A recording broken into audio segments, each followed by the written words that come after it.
Please welcome José Manuel Acevedo, Subdirector of Noticias RCN, and our esteemed panel.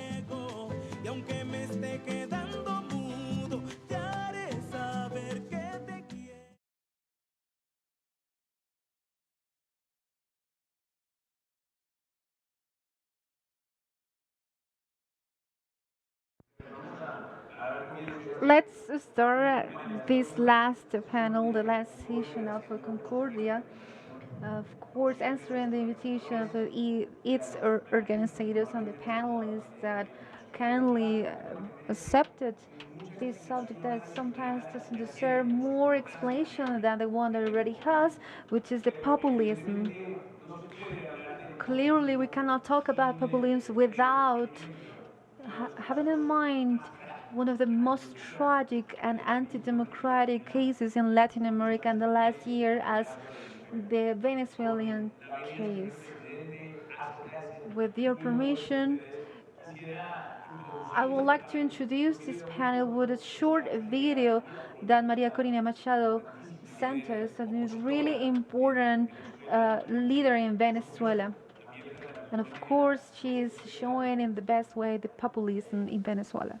Muchísimas gracias al Concordia Summit 2019 y al Instituto Hernán Echavarría por la oportunidad de dirigir. To address to you from Venezuela. I feel honored to be part of this panel with the ex-president Alvaro Velez, a big ally and a friend of the Cause for Venezuela, and Axel Kaiser, the Foundation for the Progress. It was sharing all the freedom ideas.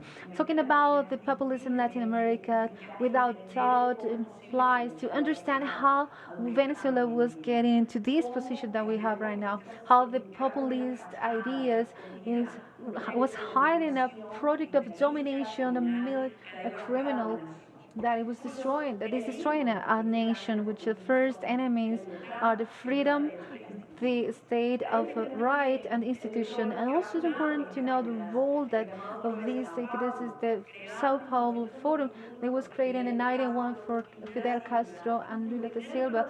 The first project it was Hugo Chávez Frías. After that, they used Venezuela and this government as a tool to deploy their populist ideas, obviously with a big component of control and corruption up to the 2008 and 2009 when they have 14 presidents in the hemisphere. Many of us will think that the fact that some of these governments were destroyed, they don't have a threat for the hemisphere, but actually it's exactly the opposite. Venezuela represents not always the tool, a point that is looking for expand this project. The next victim will be Colombia, and they can attack the rest of the hemisphere in order to destroy, to bring down this system. We have to do a proper characterization. We're not talking a normal, regular dictatorship.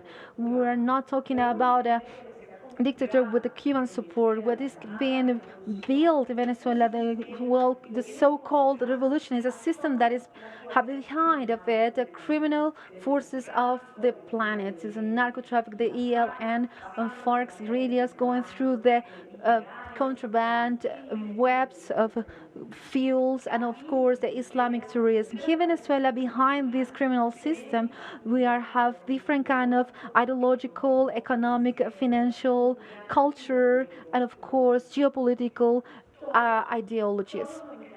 All the mechanisms that we have tried to destroy this regime, and it's being clear that what we have established is this criminal state that has provoking a non-conventional war in Venezuela, because in our country we have a conflict on a transnational level and a criminal character, and by itself we have to understand it. Part of it was said, I hope that in the next summit she could be here with us and personally with a victory voice, so they can get out of that dilemma after first from the Nicolas Chavez and Nicolas Maduro. A big round of applause for them.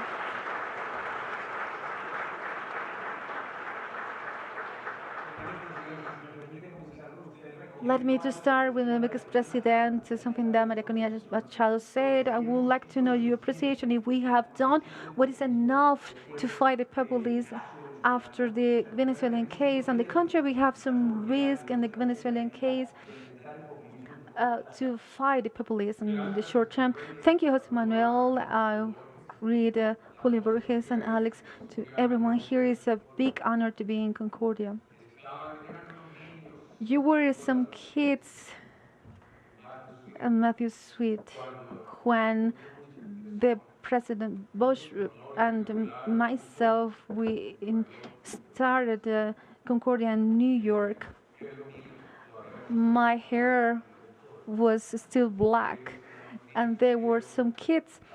I would like to do an homage and to thank them to make the effort to bring Concordia to Colombia. We have to admire José Manuel in Latin America. What happened in Latin America in terms of poverty? Between 2000 and 2018, the poverty in Colombia has been decreased. We have 4 years that is stuck. It's a problem. America Latina increased the middle class from 20 to the 35%. For example, in Argentina, when they have the 54%, now it's being reduced, the middle class. We have 140 million of people that are going to get in the retirement age that won't have a retirement plan. The unemployment of the youth in this continent with more than 600 millions of population with 28 years and as an average age, the youth unemployment is 16-19%. Venezuela, when the poverty in Latin America was in the 44%, in Venezuela it was in the 26. Right now it's in the 86. When it started the Chavez era, Venezuela was overcome that critical phenomenon of the corruption. They had Ramon de J. Velázquez and the second government of the President Caldera. The establishment of the democracy in Venezuela was deceived in the 98 by Chavez, and they fell in the deceit. So they destroyed all the democratic values, the safety, the investment, the social cohesion, the institutionality, and the right of the free opinion, free press. What it follows, you can see something in terms of safety. When Colombia had 28,000 murderers, Colombia was having 4,000. With 20 million of less inhabitants, when Colombia lowered to 14, Venezuela increased to 28,000. When Colombia was having 3,000 kidnappings, they were reporting 60. The last report that is now at 1,600 kidnappings. We don't know well what happened right now. They destroyed everything. What it follows is a really important democratic effort from the President Duque. I remember that when we did in Latin America the diplomatic effort against Castro, it was led by the ex-president Alvaro from Colombia and Rómulo Betancourt from Venezuela. It wasn't so big and not so maintained as this effort. We have to be patient. We have to give them time to the Lima group. The economical sanctions, that's something that worries me, that won't be resolved fast, and the economical sanctions will be ended up to destroy the regime, but also to create more suffering to the Venezuelan population. So the intervention will be at the end. The Mexican subject is very important, and we have to think in all of these countries. Mexico suffers for the attacks as they find themselves. At this point, they don't have citizens of the democratic destruction. The only thing that is pointed out to the López president some months ago, una reforma que ordenaba la evaluación reform that it was making the assessment. He said that he has a promise of poverty so they can provide a universal pension with the growth economy and with destroying the corruption, we're calling the savings of corruption plus the growth of 4% has to found this social policy.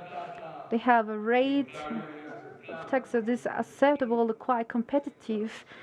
30% of corporative taxes, 26% of even. In Mexico, they have a big effort in some cases that they can create problems on the inefficacy and the state as in terms of displacements, and in other cases different kind of cases in terms of safety. I could say that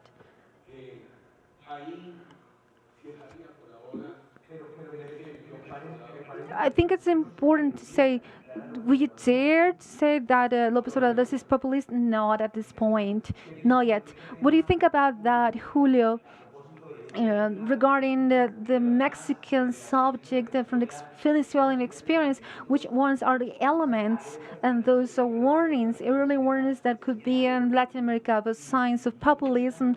And it's very important what the ex-president has said, something that we cannot see López Obrador as a populism.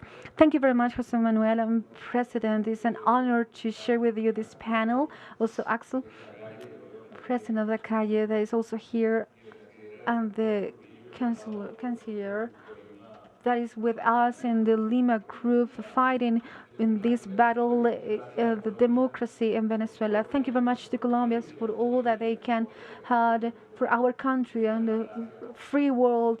We have to be thankful and time in this critical moment. I think that because of the experience in Venezuela, and I'm talking from my heart because I feel Colombian, Venezuelan, 14 months living with my family and my sons here in Bogota, is that the worst that could happen in each country is immune to what is happening in Colombia. That's a big mistake. Sometimes I am in different kind of scenarios here in Colombia. People say that that will never happen here in Colombia. We thought the same. As the ex-president Uribe said in the 80s, the poverty in Colombia was just 23%. Nowadays, we have more than 80% of poverty. Thus, in those years, as the president said, the number of murders, it was less than 2,000 last year, as he said. We have more than 24,000. Venezuela was living in slow motion, a process of destruction and violence. What we live right now is the consequences of that process, that something that we call that democratic suicide, something of the things that we have to learn from. What is that about, those warnings? I believe that I think we have to think about different kind of subjects. We have to think about the Venezuela case when we lost some common project in the country, when the country started to polarize. That was an important sign. In each country had to think careful about that. Secondly, the poverty and the increasement of the poverty in the middle class, when the middle class having a crisis, when they were losing the effort, the development and the economical progress, that's another way of another warning. And the third one that I could add is the loss, not just of the common project, but also the loss of a democratic space where the country could build different common opinions. That was lost in Venezuela. And after that, another important subject is where a whole phenomenon that anti-politics started, which is a reality, where the reality was seen as a source of problems. Not always in Venezuela, the people that were trying to destroy the politicians, luckily we see that without political leadership, without political movements, we're going to fail in a populist avenue. I don't know if this person is populist or not. The way I see him, it looks like a dog, smells like a dog, has a dog tail, but maybe it's too early to say that we cannot level this as a dog. But something that worries me right now is something aspect that is in all the populism is when you want to take the 100% of representation of the population. So everyone that is outside of that is an enemy. That is a sign that I see there. And the other one that I see is a warning is the way the narrative the populists can dissemble of the historical speech of the society and destroy all of the common codes and divide the society with a new history, with a pointed out who is good, who is bad, with a love and hate, when it can become a rhetoric that is anti-democratic and anti-plural in terms of a morality, in terms of some ideals, so they can destroy the population. Before giving the floor to Axel, you said that populism arrives to, or gets to the public through these seductive speeches. But isn't it the moment to recognize and accept that it's the weakness, the institutional weakness and Republican weakness, what helps this populism to gain this power? Isn't a good moment to strengthen these traditional political parties and accept and recognize that it's because of these mistakes from these politicians? This is why populism emerges in nations like Colombia, but also in other countries in America where we have seen this populist governments. I would say that I don't know until what point the populist encounters this defense, this low defense system in a country and takes advantage of that low immune system or weak immune system. Just as Napoleon used to say, he found the king's crown in the floor in France, and he just picked it up. But it's a valid approach. The political parties, this leadership and civil society, they need to renew and they need to innovate constantly. And they shouldn't treat themselves as a victim, but there needs to be a connection and a constant reinvention from this political realm. But sometimes, so I'm a politician, for example, and I'll tell you something. I'm really proud of that. I would like my kids to be politicians, and I believe that it's a noble profession. And you need to say that without any type of embarrassment. But at the end of the day, we are guilty of everything. A lot of times, other spaces in society, for example, through the media or through the entrepreneurs, sometimes they they just blame the usual suspects, which are the politicians. So it, it, it's more complex than that, and sometimes we need to assume and recognize that responsibility. In regards to that element that you're talking about, that corporate sector, the private sector. So Axel has a great expertise working with the corporate and private sector in the democratic societies. Let's not forget that our sponsor in this case for Concordia is the Political and Science Institute. Due to this role of the corporate sector when containing populism, are they doing it correctly, or sometimes they are stepping away and they're just expecting the politicians to solve the problem, or in the worst case scenario they are actually working along with these regimes while they are working along with this populism regime. But sometimes when this business is no longer profitable, then they worry about the business. Let's talk about that role of the entrepreneurs. First of all, thank you very much and giving me the opportunity to discuss this very important issue. I've been talking about this quite a bit in Latin America with Maria, Corina, and along with Concordia and the Institute of Political Science right here in Colombia. So I would like to thank you for give me that chance. I would like to say that the corporate and the business leaders are the main responsibles for that disaster. I would like to say that. And why am I saying that? Not all of them. No, not all of them. I'm not. It wouldn't be fair to just blame all of them. We have a continent with intellectual tradition where the left wing, my vision is that with a vision of this anti-elite, anti-market that has been around since 19th century. You can read texts from the 19th century where you talk about the omnipresence of the state. Comparing Latin America with North America, we have that influence. And Francisco Milanta used to say the same thing, that they would look at the North and they would compare their culture with our culture. And the problem of Latin America, it's a cultural problem. It's a problem that is not going to be resolved as long as that cultural dominance is practiced by ideology leaders that are anti-democracy, anti-rule of law with open markets. And a great part of the people that have played along, and Venezuela is an example.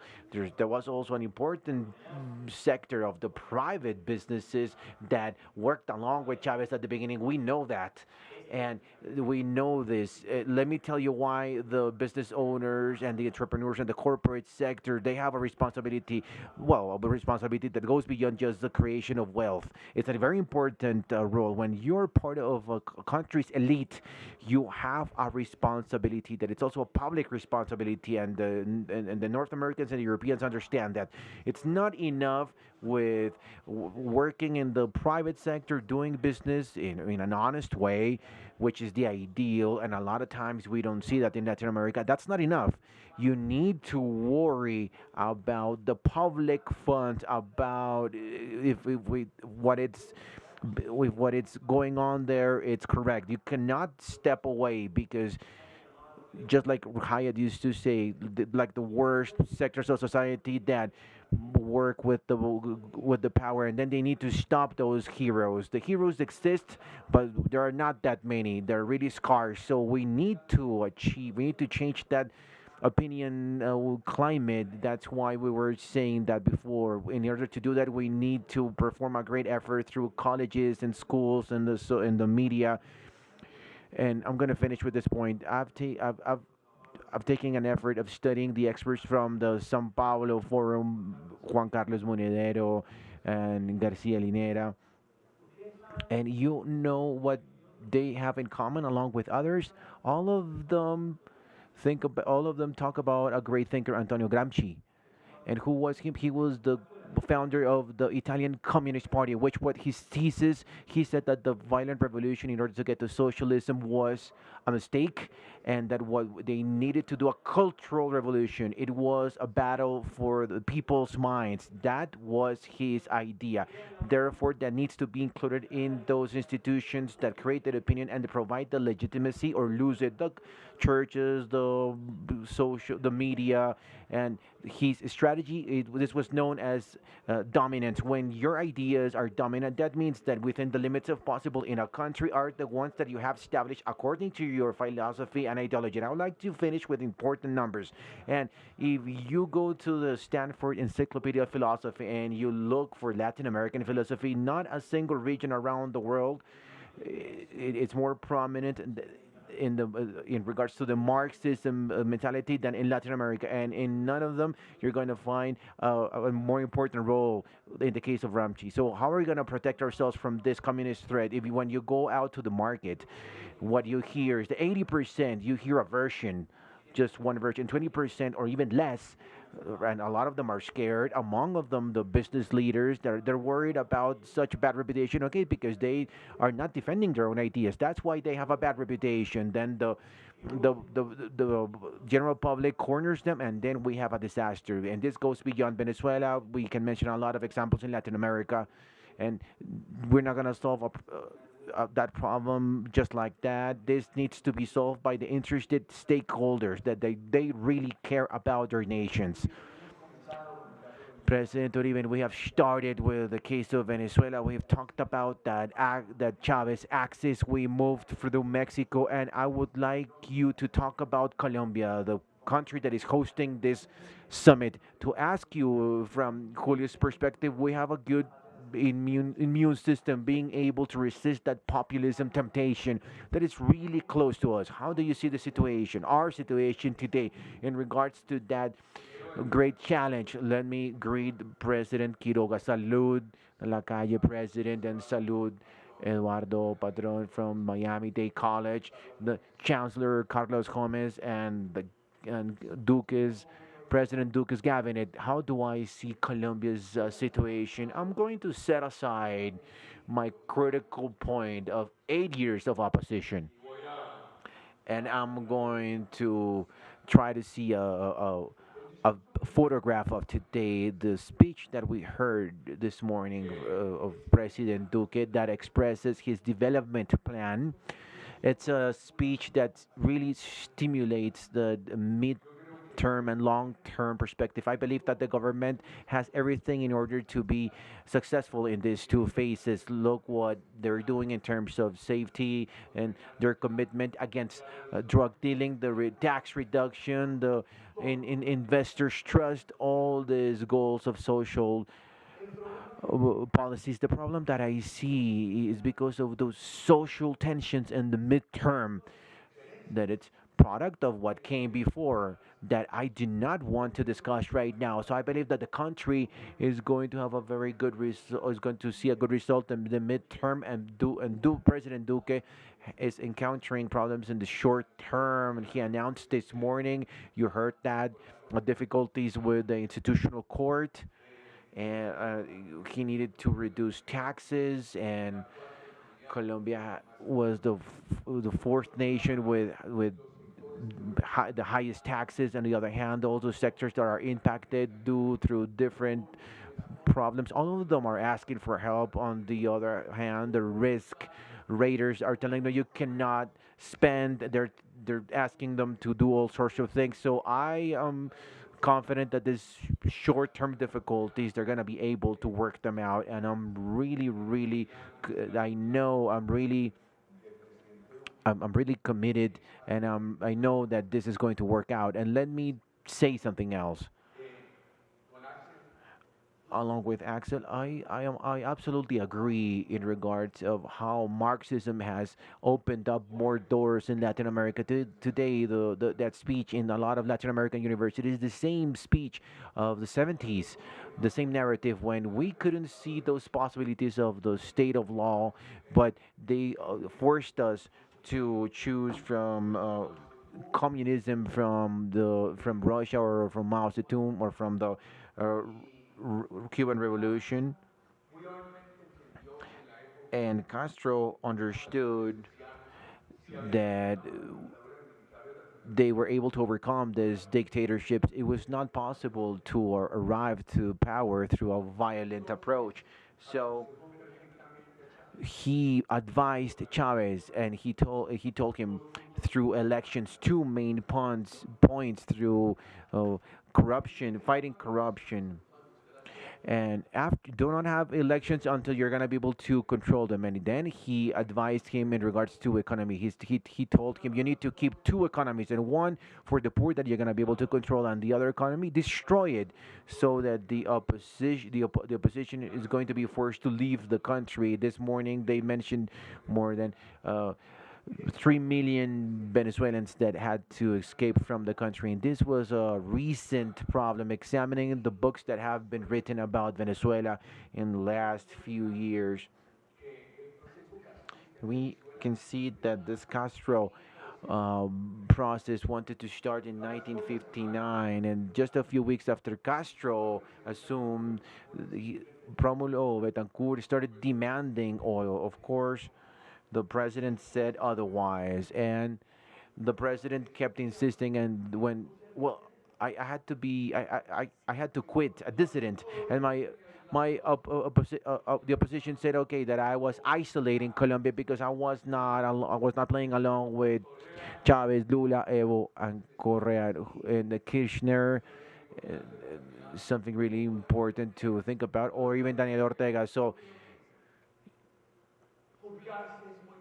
it's really difficult to judge ourselves. How am I gonna judge myself with with all the controversy that surrounds my work? But I believe that it was positive to of keeping Colombia isolated from that process. Chavez said that he could destroy the private sector because he had enough with oil in order to have successful socialism. And he said that's what Fidel told me, and he destroyed the private sector, and he lost his possibilities for social policies. And I would say that there's a big difference with Chile. That dictatorship destroyed the democracy, but it constructed the private sector. The transition in Chile was easier than what happened in Venezuela. In Chile, they had to reconstruct democracy, but not an economical the reconstruction. On the other hand, they were able to reduce this poverty until 9%. Now they are distributing this wealth in a better way. That destruction of the private sector in Venezuela is going to cause all the difficulties in this reconstruction process of Venezuela. Marxism played a very harmful role, and I would like to reflect. We need to defend two variables that have to go hand in hand: the private state and social policies. Social policies without that private sector in expansion is impossible. A private sector without deep social policy, it's not legal, because this speech, this narrative talks about distribution and it talks about distribution. It doesn't talk about wealth construction. So I would say that we need to check that speech. I would like to finish with this, Jose Manuel.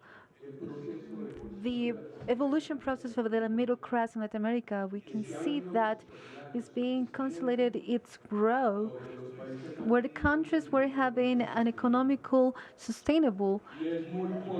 It's really volatile in those countries where we have an improvement of the middle class for the redistribution in the wealth moments. What we see in Latin America is that we need a big private sector from all the sizes, a big social population, and those, we have to ask what's going on in Uruguay. We have 3 million of population, 300,000 of public employees. In the last years, they have destroyed 47,000 of employments in the private sector. Argentina, in the time of wealth of Kirchner, they improved the social situation, they increased the middle class for some years, they reduced the poverty of subsides. Macri arrived, he was with the importance. We have a really important president that is not solving things in 6 months. Then the importance is not enough. You can see the problem in Argentina, so you can understand what happened there. 42 million of population. The state promote more than 3 million of public. The employees, also the retirement. Nobody wants to invest in the private sector. Everyone wants to work with the state because they have a better income. Those are structural problems that I don't know how Latin America will overcome. Two more interventions from Julio. I will ask the same question because I think you have important thesis. Is Colombia protected against the populism that was? This is I believe that no country is protected against the populism, especially in the Colombian case. I'm worried and it hurts to see how the Venezuelan problem, sometimes you cannot see symptoms of signs that usually are not the most visible, like for example the immigration problem that we can see right now. But surely we have a project that is underneath that is connecting with the way we can destroy the democracy in Colombia. How can we destroy the governability in Colombia? This is a project that is well calculated and is happening for the project that goes through La Habana and Caracas. When we don't see this reality, I think it's something that is a source of worriness in Colombia, and we have to work on this. As a Venezuelan, I feel that we are close to a change, and that's why Colombia can join the destiny.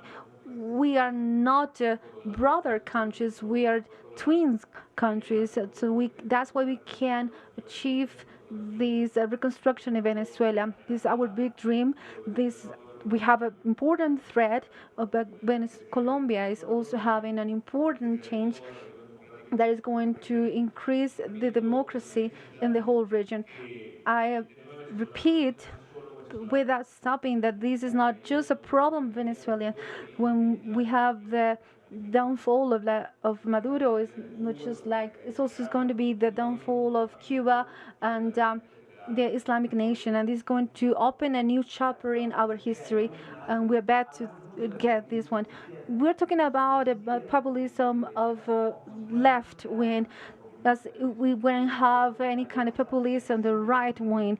Which one is this perception? And if you can level the right populism, the Donald president, and also the one in Brazil. You know what happened in Latin America, especially in the last 20 years? We were kind of isolated and destroyed by the populism from the left wing. Right now, as we can see some signs that could be understood as a rhetoric from the right populism right now, something that comes from the Donald Trump that looks like a populist from the right side. In the Latin American region, in true, we believe that the threat for the freedom of the well-being of the people comes from the populism from the right. Usually we can talk about the situation in Brazil, the economical agenda the president has there is not solving some of the economical problems right now, is corrupted, is have some problems they have to solve with a pension system that has a time bomb and so on. He says some things that frankly we can see, unfortunately, we have to give them some more time so we can see what happened next. Let me tell you something else. For the culture tradition, this is something that I have to say it in the whole Latin America, because something that I have learned in Europe and other places. What is bringing the fail in our country is our mainframe. It's not the wells, oil wells. It's not the international affairs that is influencing in our community. It's also our mainframe. If we have this kind of mentality that the government is taking care of the people instead of, as the ex-president said, when the people are taking in charge of their own future, then we're going to have risk to over and over again that each new election is going to fail. Anytime we are close to elections, we are going to be frozen for whatever happened, and everyone is thinking where to go.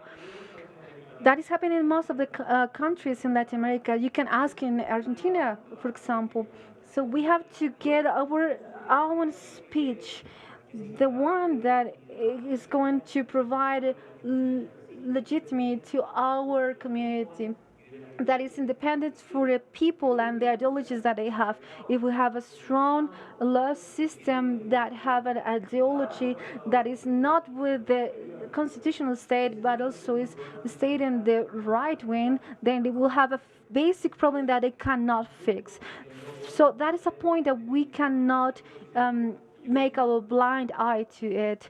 I'm worried about Colombia, and effectively the most populist movement from the left one is going to be stronger later. That could happen. I think that with a little softer way, they did big damage on the president of Michelle Bachelet. With the people, they managed the country. So I will say that they can protect the good things from the country, and they can take care of that right now, starting with the entrepreneurship, so the country is not going for the bad way. Thank you very much. The last minutes for the president, because I would like you to answer this question. First, for you, Trump and Bolsonaro are populists?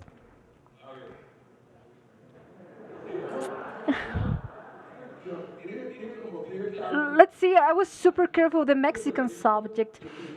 For example, the President López Obrador says something when he was in campaign against the banks, and the speech 20 days ago, it was a totally balanced, responsible speech. So when I knew about that, I just cannot come here and say, yes, Julio, the Mexican economy right now, they're careful.